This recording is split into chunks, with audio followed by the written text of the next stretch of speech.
to you by our friends of the British Council.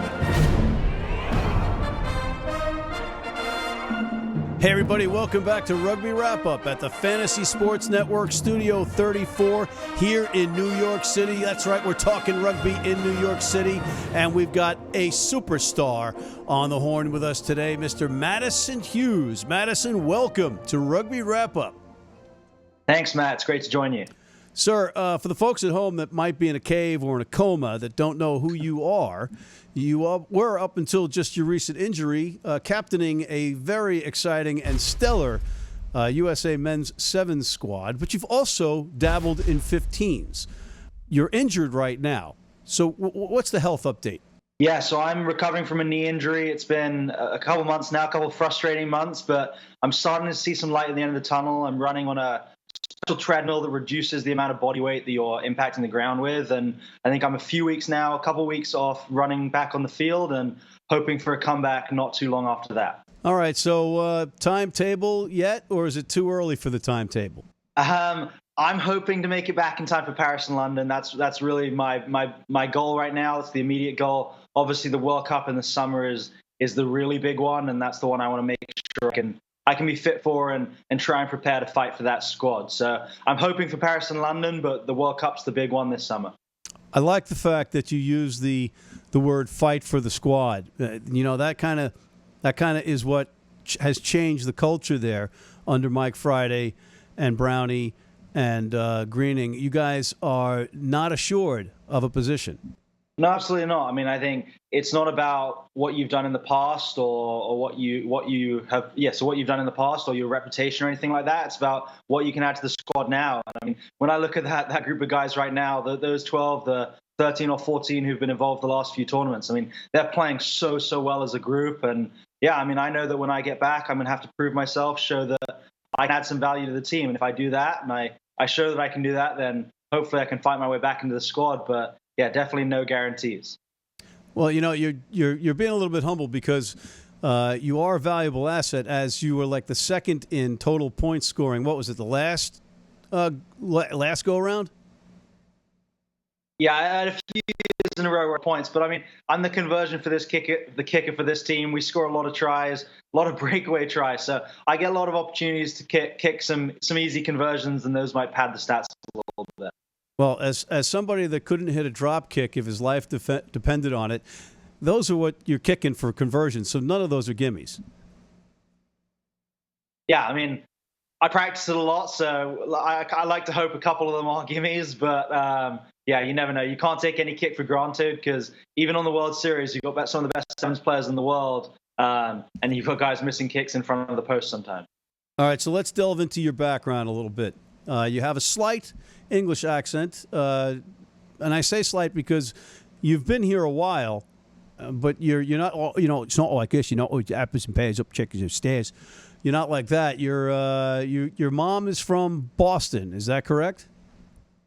Yes, my mom's from Massachusetts. My parents live in Boston now, but I grew up in England. And yeah, I mean, it's funny you talk about the accent. I think it's a little bit all over the place. I have certain words. I mean, even when I was growing up in England, I think I had certain words my friends would tease me about. But yeah, I mean, my accent hops all over the place. I can't really control it. My English friends say, no, you've got an American accent now. American people are like, no, it's still English. So it's a bit all over the place. Well, to be honest with you, I do voiceovers to help pay for this fancy pants studio, and I have to do different dialects and such. And there are times when I hear you where you sound like an American, completely American. And then there are other times where he's a bit of a funny talker.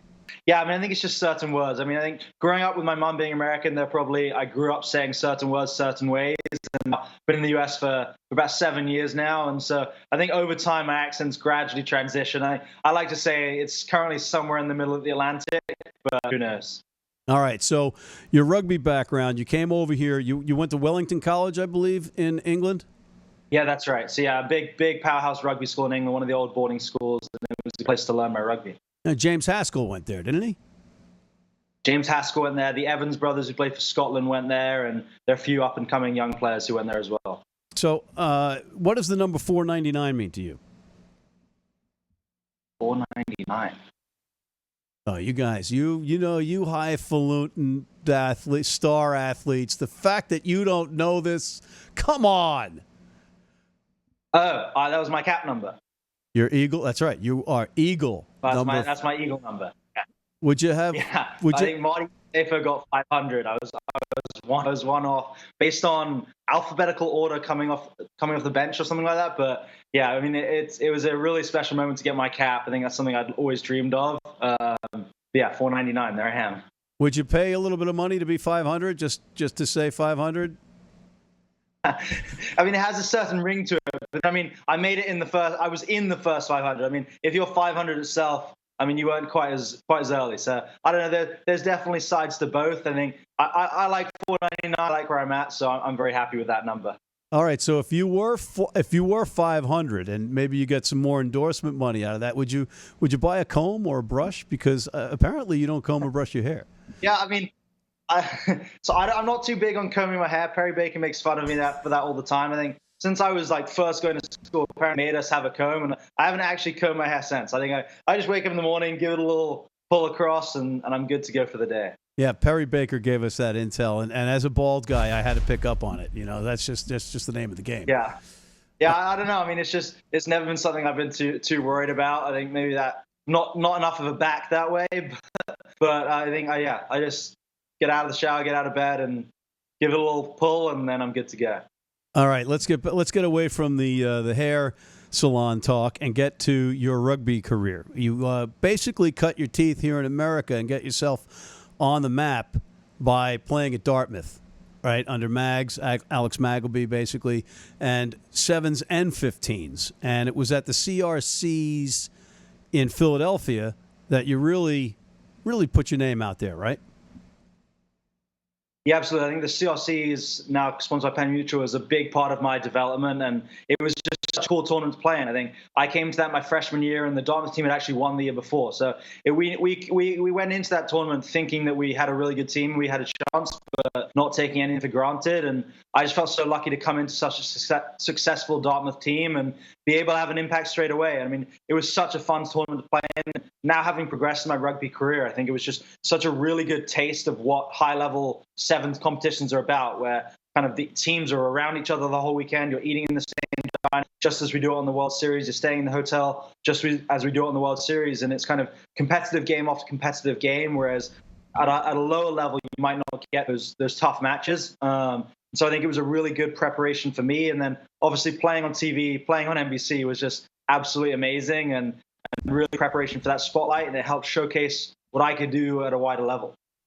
So I was at those CRC Sevens tournaments in Philadelphia, and they were great.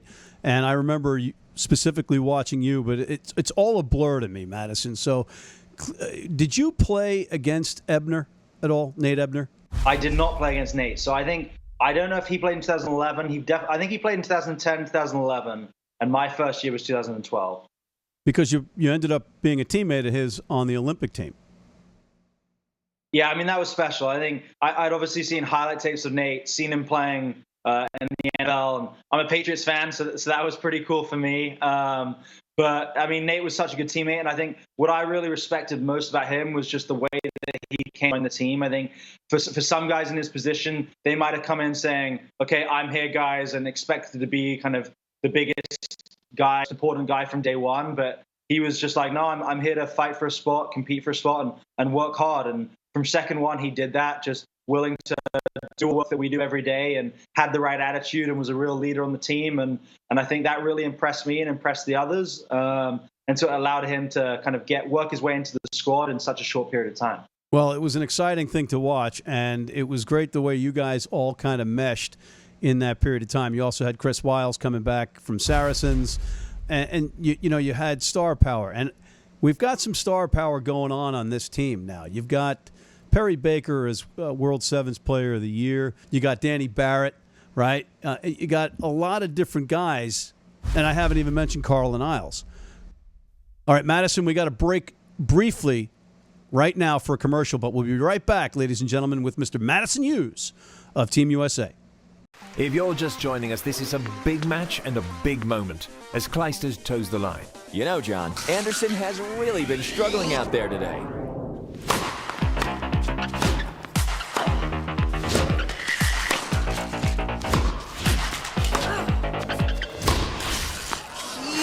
a steak as Kleisters clinches another title. Don't let your nutrition get in the way. USANA, the official multivitamin of the WTA. All right, everybody, we're back at Studio 34, the Fantasy Sports Network Rugby Wrap-Up. I'm Matt McCarthy. I've got Mr. Madison Hughes on with us. Madison, we mentioned star power. You got a lot of star power. Maybe it transitions to the MLR. You guys playing both? Yeah, I think there's definitely a conversation to be had there, and we'll see how it develops. I think for this year, with the sevens coming up, that's really our priority and our focus. It's such a massive opportunity to grow rugby here in the U.S. with us hosting a World Cup, and it'll be such a fun event to play. We do have some guys from our squad who are kind of doing both with the San Diego Legion. And I think right now, with so much game time on the World Circuit, it's hard to do both if you're playing a lot on the World Series. So it's kind of a lot of the guys who are making tour but not getting a whole lot of minutes or narrowly missing out on the tour.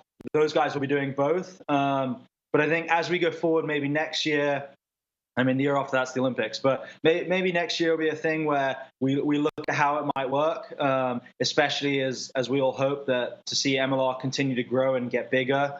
Because, you're exactly right that we have stars on this team. I love Larry Baker, and a couple of years ago, he was a guy who was a really good player. And now, halfway through this year, I suppose we're 60% of the way through the year. 70% of the way through the year. I can't see anyone who's got a better shot than him for World Player of the Year again. That's just absolutely amazing. He won it last year, and I think pretty much everyone knew he was going to win it. And this year, there have been a lot of good players, but he'd be hard to beat. It'd be hard for someone else to get ahead of him. Okay, so Madison, I got to ask you, and it's because you play both 15s and 7s. You've got 3 caps, I believe, as a 15s player for Team USA, and I think you got 24 caps. And I'm not a mathematician to figure out how you get caps figured in 7s. I think it's tournaments, right? Yeah, they do our tournament. So I think I'm at 30, maybe 34 now. So they do it per tournament. At one point, I saw it on the website maybe that they were counting per game. And that would be a much higher number. So I'm in favor of them counting that way. But I think they do it per tournament usually. Well, if they're going to break it down to per game, they got to do it in 80-minute increments. So what's 14 divided by how many times is 14 going to 80? Right. So let's not get into that. But, yeah. All right. I'll leave that for you, you Dartmouth guys. I know your girlfriend goes to Stanford, right? So you're in a very smart circle, but that's above my pay grade. But here's the question. Do you want an Olympic gold medal or a Webb Ellis Cup? Cool. That's a tough question. To be absolutely amazing. I think for right now, I'm playing so much 7s. We are dreaming of that Olympic gold, and I think that would just mean so much for the sport in the U.S. And I think it's a bit closer. Honestly, I'd love to see the U.S. win the Webb Ellis Cup, and we've been improving massively over the last couple of years. But I think that Olympic gold is within reach right now, whereas that Webb Ellis Cup, we need to do a few things before that level. And so I think I'd have to answer Olympic gold, although, both are just absolute dreams. Excellent. And finally, I need you to do one thing. I need to hear an American Texas accent from you, and I want you to say, "Book 'em, Sharky." Book 'em Sharky. I don't know. Texas accent's hard. That's the one I haven't practiced too much. Buddy partner, that's a little bit easier than Book 'em Sharky, maybe. Fair enough. Last question. Who's your favorite teammate on the 7s team? Not to put any pressure on you. Who's my favorite teammate? Oh, that's a hard one. You're asking me it's like choosing children. I don't know if I can do that. They're all just such great guys. And I think it's really you take one away and you're missing something, and you take a different person away and you're just missing a different element. So there are so many different guys who have that individual personalities that bring so much to the team. I can't choose one. For fun and laughs, I think anyone would say Pat Blair. He's just an absolute character. But every single one of them and every single person on the team is just an absolute character and brings their part to the team. So I can't choose one. That was an answer of a captain, ladies and gentlemen. Chickening out, but taking the high road as a captain. Very smart, and we appreciate you coming on. And thank you, Madison. Great, thank you, Matt. It's a pleasure to join you. All right, best of luck, and we're rooting for your quick and healthy, speedy return to the 7th Circuit, and we hope to see you playing a little 15s in the future as well. Hope so too. Yeah, that'll be fun. And on that note, Matt McCarthy from the Fantasy Sports Network, Studio 34 here in New York City, on behalf of Mr. Madison Hughes, signing off.